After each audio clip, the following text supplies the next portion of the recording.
చక్రి చిన్ననాటి ఫోటో చూసి విడాకులు ఆపేసి చక్రితో కొత్త జీవితం మొదలుపెట్టిన మహా షాక్లో ప్రతాప్. దంతా ఎలా జరిగిందో వీడియో ద్వారా చూసేద్దాం. మొత్తం మీద ఇక మహాలక్ష్మి అయితే తను అనుకున్నది చెయ్యాలి అని గుడిలో కూడా మనసులో అనుకుంటుంది. ఇంతకీ గుళ్ళో ఏం మొక్కున్న వదిన అంటే, అనుకుంటే ఎవరికి చెప్పకూడదండ్రా అని అంటే, అదేంటి వదిన పోయినసారి చెప్పావుగా అంటాడు. అప్పుడు చెప్పాను తెలీదు కాబట్టి. అంటే మరి ఇప్పుడెవరు చెప్పారు నీకు చెప్పకూడదని అని అడుగుతాడు. నేనే చెప్పానురా అంటూ గాయత్రి వస్తుంది. వదిన వెళదాం అని చెప్పని విసుక్కుంటాడు. అలా గాయత్రికి ఇంకా కన్నాకి మధ్యన చిన్న వాగ్వివాదమే జరుగుతుంది. ఇక గాయత్రి అయితే బావని తీసుకెళ్ళి పోలీస్ స్టేషన్లో పెడితే నాకేమన్నా ఇష్టమా? అలా చూడాలని నేనేమన్నా కోరుకుంటానా? చెప్పు కన్నా, అలా జరిగిపోయింది. అందుకోసమే కదా కంప్లైంట్ వెనక్కి తీసుకునేలా చేశాను, మీ అందరినీ విడిపించాను అని అంటూ ఉంటే, అసలు ముందు మా అన్నయ్యని తీసుకెళ్ళి పోలీస్ స్టేషన్లో పెట్టేలా చేసింది నువ్వే కదా. నువ్వు రావద్దు అంటే వచ్చేదానివి, వచ్చిందానివి వచ్చినట్టు ఏమైనా ఉన్నావా? చివరాఖరికి మీ అమ్మ నాన్న వాళ్ళు కంప్లైంట్ పెట్టేదాకా వెళ్ళినప్పుడు ఏం చేస్తున్నావు అంటే, వాళ్ళు కంప్లైంట్ పెట్టినట్టు నాకు తెలియదు కన్నా, ఏం చేయమంటావు చెప్పు అని చెప్పని అంటుంది. సరేలే ఇదంతా నాకెందుకులే కానీ నువ్వు మాట్లాడుకుని రావద్దునా అని చెప్పని వచ్చేస్తాడు.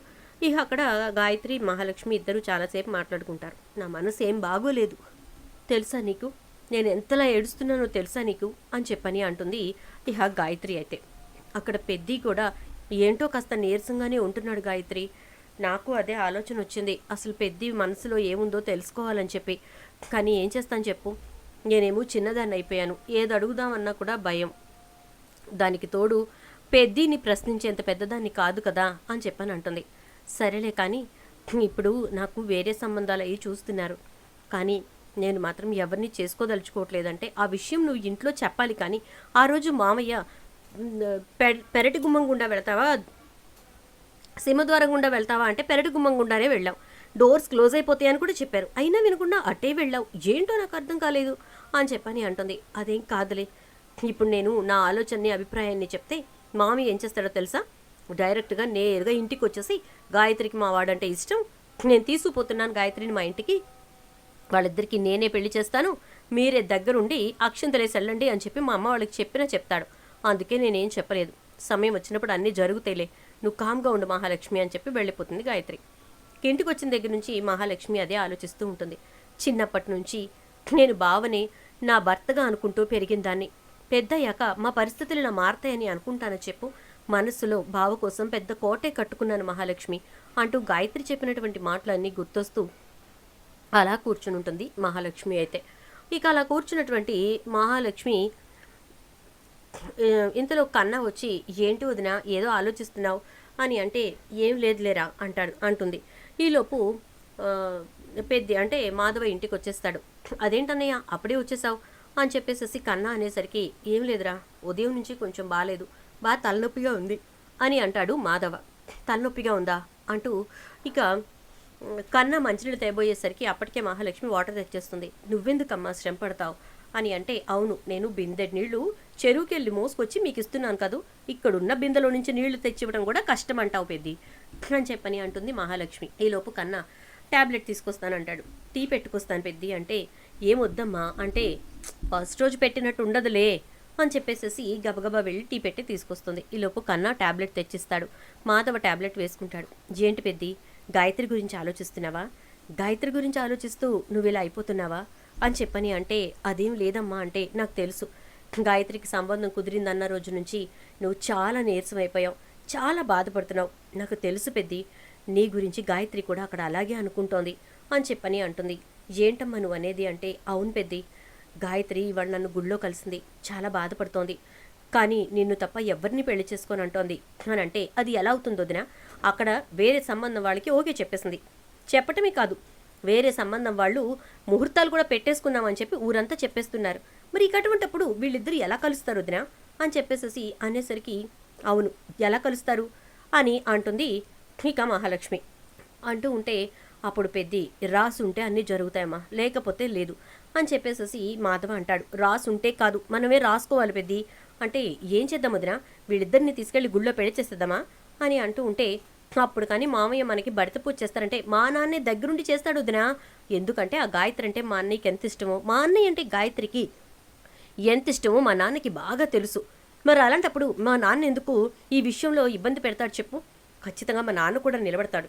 మా నాన్న కూడా ఈ సంబంధం విషయంలో ఓకే చేస్తాడు వదినా అని చెప్పేసరికి, సరే అయితే నీ ఇష్టం, ఆలోచించి చూడు కన్నా, మళ్ళీ ఇంట్లో వాళ్ళందరితో మనం తిట్లు తినాలి అంటే మీరిద్దరు సైలెంట్గా ఉండండి, అలాంటి ఆలోచనలు ఏమీ చేయకండి అని చెప్పి మాధవ్ చెప్తాడు. ఇక ఇద్దరు కలిసి బయటకు వెళ్ళి కూర్చుని, నిజమే మన ఇద్దరమే కలిసి వీళ్ళిద్దరు పెళ్లి చేయాలి, మన ఇద్దరం కలిసి వీళ్ళిద్దరిని గుడి దగ్గరకు వచ్చేలా చేసి అక్కడ పెళ్లి ఏర్పాట్లు చేసి సైలెంట్గా వీళ్ళకి పెళ్లి చేసి తీసుకొచ్చేద్దాం అని అంటుంది. బా వదినా, నువ్వు కనిపించావు కానీ చాలా పెద్ద పెద్ద ఆలోచనలు ఉన్నాయి నీకు. అన్నయ్య నువ్వు కూడా ఇలాగే పెళ్లి చేసుకున్నారా, ఇలాగే మాట్లాడుకున్నారా అంటే, ఇప్పుడు గొడవ ఎందుకులే కన్నా కానివ్వు అంటుంది. ఇక ఈ పెళ్లి పెద్దలు ఇద్దరూ కలిసి పురోహితుడి దగ్గరికి వెళ్ళి ఒక దొంగ పెళ్లి చేయాలి అని మాట్లాడేసి వీళ్ళిద్దరికీ ముహూర్తాలు పెట్టించేసి చాలా పెద్ద హంగామా చేస్తారులే. కానీ చివరాఖరికి మాధవ్ అయితే పిచ్చి తిట్లు తిడతాడు. మీరిద్దరూ చిన్నవాళ్ళలా ఉండండి, జరిగేది చూస్తూ ఉండండి. గాయత్రికి నిజంగా నేనంటే ఇష్టం ఉంటే ఆ పెళ్లిపీటల దాకా కూడా వెళ్లకుండానే నా కోసం వచ్చేస్తుంది, అంతే తప్పనిచ్చి మీరు ఇవేమీ చేయకండి అని చెప్పి తిడతాడు. ఇక సైలెంట్ అయిపోతారు ఇద్దరు. ఈలోపు కేశవకైతే లాయర్ ద్వారా మహాలక్ష్మి చక్రి వాళ్ళ విడాకుల గురించి తెలుస్తుంది. అలా తెలిసి కేశవ ఇంటికి వచ్చి అందరి ముందే వీళ్ళ విడాకుల ప్రస్తావన గురించి మాట్లాడతాడు. దాంతో ఇక మహాలక్ష్మి చక్రి ఇద్దరు కూడా ఒక్కసారిగా దొరికిపోయామని షాక్ అవుతూ ఉంటే నారాయణ వస్తాడు. ఏంటమ్మా ఏమైంది, ఎందుకు ఇలాంటి ఆలోచన చేశారు మీరు అని అంటే, అదేం లేదు మావయ్య, మా ఫ్రెండ్ కోసం అని చెప్పని అడిగాను అంటే ఆయన క్లియర్గా చక్రి మీ అన్నయ్యే కదా, మహాలక్ష్మి మీ వదినే కదా అని చెప్పి నన్ను అంత ఇదిగా అడిగితే ఎవరో ఫ్రెండ్ కోసం అని చెప్తావేంటి వదినా అని అంటే, కేశవ అసలు నువ్వు మాట్లాడవు, అలాంటిది నువ్వు నన్ను నిలదీస్తున్నావు, వెరీ గుడ్, మంచిది, చాలా మంచి మార్పు వచ్చింది అని అంటే, నువ్వు టాపిక్ డైవర్ట్ చేయకొదినా, నాకు విషయం తెలియాలి అని చెప్పని అనేసరికి ఇక అప్పుడు సరే అయితే విషయం ఏమీ లేదులే కానీ అవన్నీ వదిలేసేయండి, తొందరలోనే మనం ఒక శుభవార్త వినబోతున్నాం అని అంటుంది. ఏం శుభవార్త అని చెప్పని అంటే, ఏమీ లేదు, పెద్దికి పెళ్ళి అని అంటుంది. ఎవరితో అని అనగానే గాయత్రితో అని చెప్పని అంటుంది. గాయత్రితో? మా అన్నయ్యకి పెళ్లి జరగడం అది జరిగే పని కాదులే అని చెప్పేసేసి అంటాడు. ఈలోపు నారాయణ వచ్చి, విడాకులు గొడవేంటి అని అంటాడు. అబ్బే అదేం లేదు మావయ్య, దయచేసి వదిలేయండి ఆ విషయం గురించి అని అంటూ ఉంటుంది. లేదు నాకు తెలియాలి, విడాకులు గొడవేంటి అని చెప్పని అనేసరికి అది ఏంటంటే అంటూ ఇక మహాలక్ష్మి నాంచుతూ ఉంటుంది. ఈలోపు గాయత్రి ఇంటి దగ్గర నుంచి నారాయణకి ఫోన్ వస్తుంది. ఏరా నీకు నిన్నే కదరా చెప్పొచ్చాను, మీ ఇంటి దగ్గర నుంచి ఎవరు మా ఇంటికి రాకూడదు, మా ఇంటి పిల్ల జోలికి రాకూడదని, మరి గాయత్రిని మళ్ళీ మీ ఇంటికి రప్పించుకున్నారేంట్రా అని చెప్పని అంటే ఇక్కడ ఈ విడాకుల మ్యాటర్ మర్చిపోతాడు నారాయణ. ఇక గాయత్రి మా ఇంటికి రావడం ఏంటి, మా ఇంటి దగ్గర నా కొడుకులు నా కోడలు తప్ప ఎవ్వరు లేరు, గాయత్రి రాలేదు అని చెప్పని అంటాడు. ఒరే అబద్ధాలు ఆడకరా, వస్తున్నా ముందు అని చెప్పని అంటూ ఉంటే, వచ్చి ఏం చేసుకుంటావో చేసుకో, మా అక్కడ ఉన్నవాళ్ళం అక్కడే ఉంటాం, ఇంకా కావాలంటే బయటకు వస్తే తాళం వేస్తాం చూసుకో అని అంటాడు. అంటూ ఉంటే, మన ఇంట్లో ఎవరూ లేనప్పుడు మనం ఎందుకు మావయ్య భయపడాలి అంటుంది మహాలక్ష్మి. మీకు ఆ పిల్లతో ఒకటి దొరికింది, ఆ మాటలు పట్టుకొని మీరు నన్ను పరుగులు పెడుతున్నారు, వస్తున్నా ఉన్నాడురా అని చెప్పి ఇక ఈలోపు తాయారు తన భర్త పురుషోత్తము ఇంకా ఇటు నుంచి వాళ్ళ అన్నయ్య అందరూ కలిసి వస్తారు. వచ్చి ఇల్లంతా వెతుకుతారు, అక్కడెక్కడ గాయత్రి కనిపించదు. ఇదేంటి ఏమైపోయింది గాయత్రి అని చెప్పి వీళ్ళు కంగారు పడుతూ ఉంటారు. కంగారు పడుతూ ఉండేసరికి ఇక అప్పుడు ఊర్లో కుర్రాడు పరిగెత్తుకుంటూ వచ్చి, గాయత్రి అక్కడ ఊరి చివరి చెరువు దగ్గర కనిపించింది, ఏం చేసుకుంటుందో అని భయం వేసి నేను గబగబా వచ్చాను, అక్కడ ఊర్లో కూడా చెప్పాను, చాలామందికి ఊరు చెరువు దగ్గరికి వెళ్తున్నారు అని చెప్పని అరిచేసరికి ఒక్కసారిగా కంగారు అయిపోయి అందరూ పరుగులు పెడతారు. అక్కడికి వెళ్ళేసరికి నీళ్లల్లో పడిపోయినటువంటి గాయత్రిని ఎవరో తీసుకొచ్చి ఒడ్డున పెడతారు. దాంతో అక్కడ ఉన్న ఆడవాళ్ళంతా గాయత్రి మింగేసిన వాటర్ని కక్కిస్తూ ఉంటారు. ఒక్కసారిగా మాధవ్ అది చూసి షాక్ అయిపోతాడు. పరుగును వెళ్ళి గాయత్రి పొట్ట మీద నొక్కి మొత్తానికి గాయత్రిని స్పృహలోకి తీసుకొస్తాడు. జేంటే ఈ పిచ్చి పని అని చెప్పని అంటే, నువ్వు లేకపోతే నేను బ్రతకలేను బావా, వీళ్ళు తీసుకెళ్ళి నన్ను ఎవరికో ఇచ్చి పెళ్లి చేస్తే నేను ఎలా బ్రతుకుతాను బావా, నేను పిచ్చిదానిలో చచ్చిపోవడం తప్ప ఏమీ చేయలేక ఈ పని చేశాను అని చెప్పని అంటుంది. ఇంకా దాంతో బాగుందా, ఇప్పుడు సంబరంగా ఉందా మీకు, దానికి ఇష్టమైన వాళ్ళకిచ్చి పెళ్లి చేయండి అని చెప్పి ఎంతలా మొత్తుకుంటున్నా మీ మూర్ఖపు బుర్రలకి అర్థం కావట్లేదు కదా, నీకు డబ్బే కావాలి అంతే కదా అని చెప్పని అంటూ ఉంటుంది మహాలక్ష్మి. చూడు, మా పిల్లని ఎవరికిచ్చి పెళ్లి చేసుకోవాలో మాకు బాగా తెలుసు, అయినా ఏ పని లేనోడిని రోజు కూలికి వెళ్ళేవాడికి ఇచ్చి నా కూతురిని ఎందుకు చేస్తాను అని అంటుంది. ఇక తాయారైతే, నువ్వు తీసుకొచ్చిన వాడు మాత్రం ఏ పని చేయకుండా కూర్చొని తింటున్న మహారాజా, వాడు ఏదో ఒక పని చేస్తూనే ఉన్నాడు కదా, మరి ఆ పనే కదా పెద్ది కూడా చేసేది. మరి అటువంటప్పుడు అంటే వీడు చేసేది టాపి పని, వాడు చేసేది పెద్ద కంపెనీలో ఉద్యోగం అని చెప్పని అంటే, అవునా, కంపెనీ పీకేస్తే బయటికి వచ్చేయాలి, కానీ పెద్ద చేసుకునేది ఏ రోజుకు ఆ రోజు తన చేతులతో తను చేసుకుంటాడు. తను లేదే అక్కడ పని గడవదు. అంటే నువ్వు చూడు, గొప్ప అయితే నువ్వు గొప్పగా ఉంచుకోవమ్మా, ఎవరి మీద ఈ గొప్పలు రుద్దకు, సరేనా అని చెప్పి పదవే ఇంటికి అని చెప్పి గాయత్రిని తీసుకెళ్ళిపోతూ ఉంటే, పెద్ది నువ్వు ఫార్వర్డ్ స్టెప్ తీసుకుంటావా తీసుకోవా, ఇదే లాస్ట్ అండ్ ఫైనల్గా అడుగుతున్నాను అంటుంది మహాలక్ష్మి. ఇక పెద్ది అయితే సరే నీ ఇష్టం వచ్చినట్టు కానీ అమ్మా అని చెప్పని అంటే, ఓకే అయితే గాయత్రి నాకు చెప్పింది మీ చిన్నప్పటి నుంచి మీరిద్దరు చాలా ఇష్టపడ్డారని. నాకు ఈరోజు ఇప్పుడు ఇంటికి వెళ్ళిన తర్వాత మీ చిన్ననాటి ఫొటోస్ చూపించాలి సరేనా అని అంటుంది. సరేనమ్మా అని చెప్పి ఇక మాధవ్ అయితే ఇంటికి వెళ్ళిన తర్వాత చిన్నప్పటి ఆల్బమ్ తీసి గాయత్రి చేతికి ఇస్తాడు, సారీ మహాలక్ష్మి చేతికి ఇస్తాడు.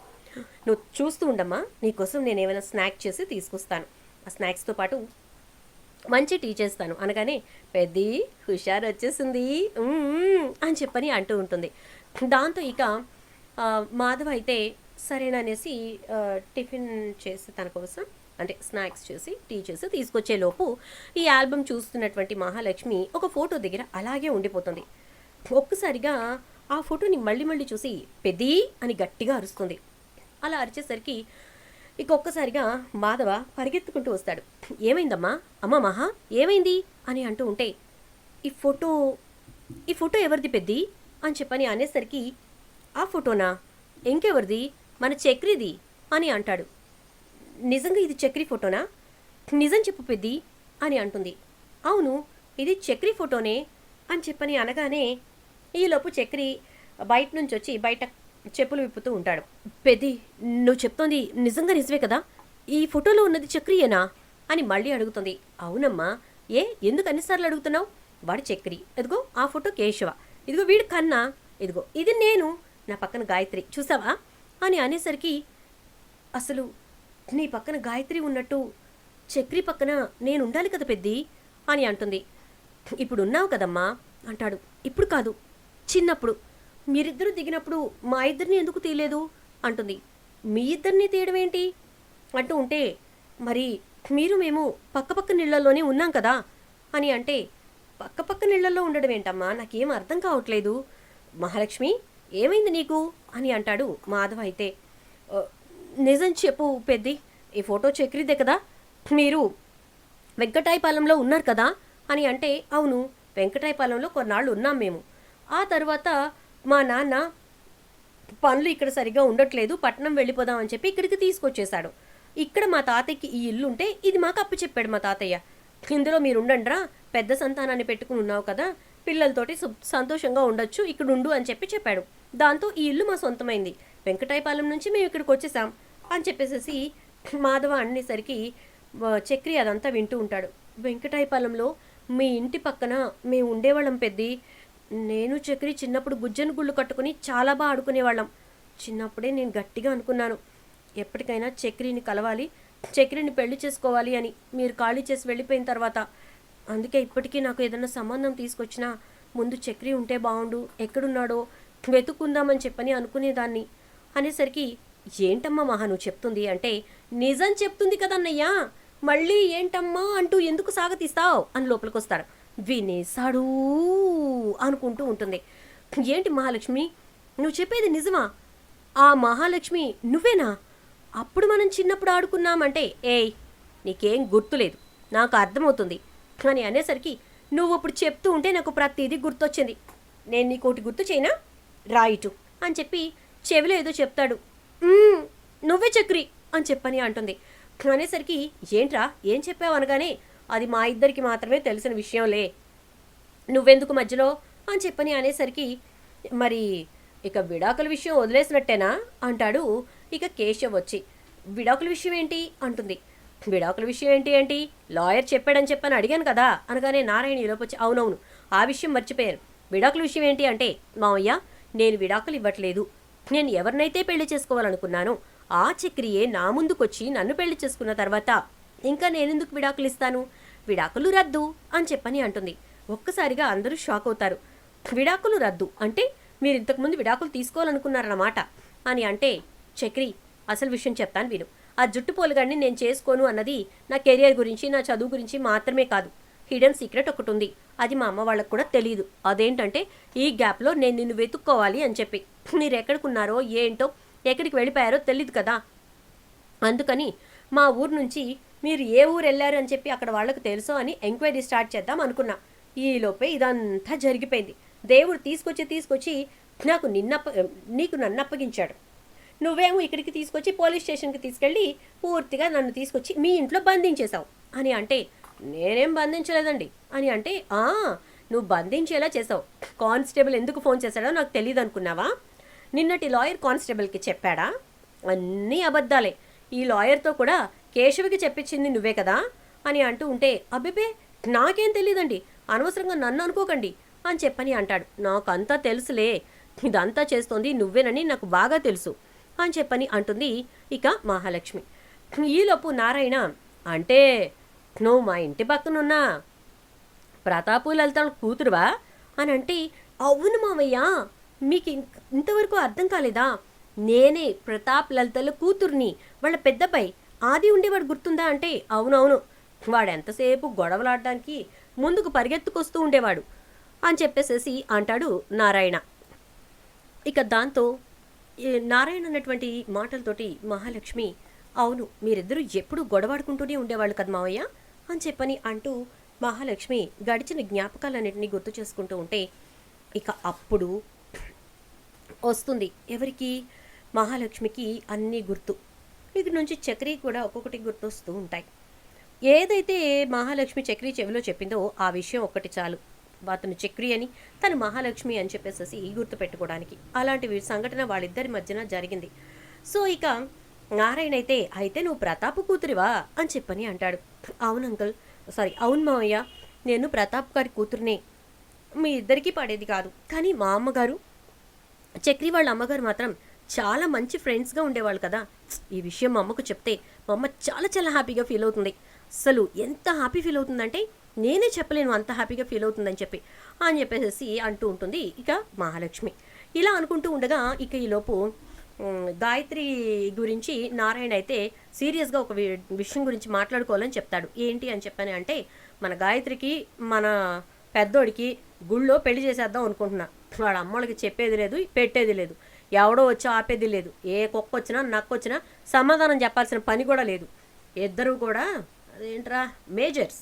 ఎస్, సో మేజర్స్ వాళ్ళ ఇష్టం పెళ్ళి వాళ్ళు చేసుకోవచ్చు. ఆ తాయారు వచ్చినా, ఆ వంకర మెళ్ళోడు వచ్చినా నేను చెప్తా సమాధానం, ఆ తాడోడు వచ్చినా నా దగ్గరే ఉంది సమాధానం. కానివ్వండి, ఏర్పాట్లు కానివ్వండి అని చెప్పేసి అంటే, పంతులు గారితో ఆల్రెడీ మాట్లాడేశాను మావయ్య అంటుంది. చూసావా, మా కోడలు కూడా స్పీడ్ కూడా లేదురా కేశవ నీకు. ఒరే చక్రి, నువ్వు పెళ్లి చేసుకున్నాను హాయిగా చాలే, ఇక అన్నయ్య చేసుకుంటే నాకేంటి, చేసుకోపోతే నాకేంటి అనుకున్నావు ఏంటి? వాడి గురించి ఏం పట్టించుకోవడం మానేసావంటే, ముందు నేను చేసుకున్న పెళ్ళి నిలబడద్దో లేదో అని చెప్పి ఇప్పుడు దాకా టెన్షన్. ఇప్పుడు ఎప్పుడైతే మహాలక్ష్మి మా చిన్నప్పటి ఫోటో చూసి నేను చక్రి నన్ను గుర్తుపట్టిందో, ఇక ఈ విడాకుల గొడవే ఉండదని కన్ఫర్మేషన్ వచ్చేసింది అని చెప్పేసి అనుకుంటూ ఉంటే, అప్పుడు నారాయణ అంటాడు, ఎలా వచ్చిందిరా కన్ఫర్మేషన్ అంటే నాన్న అది నేను చిన్నప్పుడే మహాలక్ష్మి మెల్లో తాళి కట్టేశాను నాన్న అంటాడు. ఏంటి అనగానే, ఆ విషయం నీకు చెప్తే నువ్వు తిడతావని చెప్పి నేను చెప్పలేదు, కానీ మహాలక్ష్మి అదే నిజమైన తాళి అన్నట్టుగా అనుకొని ఇక అప్పటి నుంచి ఇప్పటి వరకు నా కోసమే వెయిట్ చేస్తూ ఉంది. అంటే ఏంటి, ఏం తాళి కట్టావురా నువ్వు అని చెప్పని అనేసరికి, ఒకరోజు అమ్మ తన మెళ్ళో పసుపు తాడు కట్టుకుని నీకు తాడు ఇచ్చేసింది కదా తన బంగారపుది, అలా నేను కూడా ఒక పసుపు తాడు తీసుకొచ్చి దానికి పసుపు కొమ్మేసి కట్టేశాను. 3 ముళ్ళు వేసుకోవటం అమ్మ నేను చూశాను, అలాగే వేసేసాను అంటాడు. ఓరిని, అలా దాన్ని మొత్తానికి లాక్ చేసేసాం అనమాట. వాళ్ళ అమ్మ వాళ్ళు అక్కడి నుంచి తీసుకెళ్ళిపోయినా కూడా దాని మనసులో నువ్వే ముద్ర పడిపోయావు అని అంటూ, ఏమ్మా మహాలక్ష్మి వాడు చెప్పింది నిజమేనా అంటే, అవును మావయ్య, కానీ ఈ విషయం ఎవరికీ చెప్పొద్దన్నాడు. ఆ పసుపు తాడిని తీసి నేను మా వాళ్ళకి ఎవ్వరికీ కనిపించకుండా ఎప్పటికప్పుడు భద్రంగా దాచుకుంటూ ఉన్నాను. నాకు ఇష్టమైన ఒక బొమ్మ లోపల ఆ పసుపు తాడు ఉంటుంది అని చెప్పి చెప్తుంది. అవునా, మొత్తానికి మీ అమ్మోళ్ళ కళ్ళు గప్పి పెళ్లి చేసుకోవడమే కాదు, మీ అమ్మోళ్ళ కళ్ళు గప్పి కట్టిన తాళి కూడా దాచిపెట్టావన్నమాట. పోన్లేరా, మహాలక్ష్మి లాంటి కోడల్ని మా ఇంటికి తీసుకొచ్చావు కాబట్టి ఇప్పుడు గాయత్రి మాధవ్ కూడా పెళ్లి చేసేద్దాం. తాయారిది ఏమంటదో చూద్దాం అని నారాయణ కూడా సహకరించడంతో గాయత్రికి మాధవికి కూడా గుళ్ళో పెళ్లి చేసేస్తారు. తాయారైతే లబోదీబోం అంటుంది. చూద్దాం ఏం జరుగుతుందో. వీడియో నచ్చితే లైక్ చేసి వీడియోని షేర్ చేసేయండి. ఛానల్ అయితే సబ్స్క్రైబ్ చేసుకోండి. పక్కనే బెల్ ఐకాన్లో ఆల్ ట్యాప్ చేయడం మాత్రం అస్సలు మర్చిపోకండి. Thank you.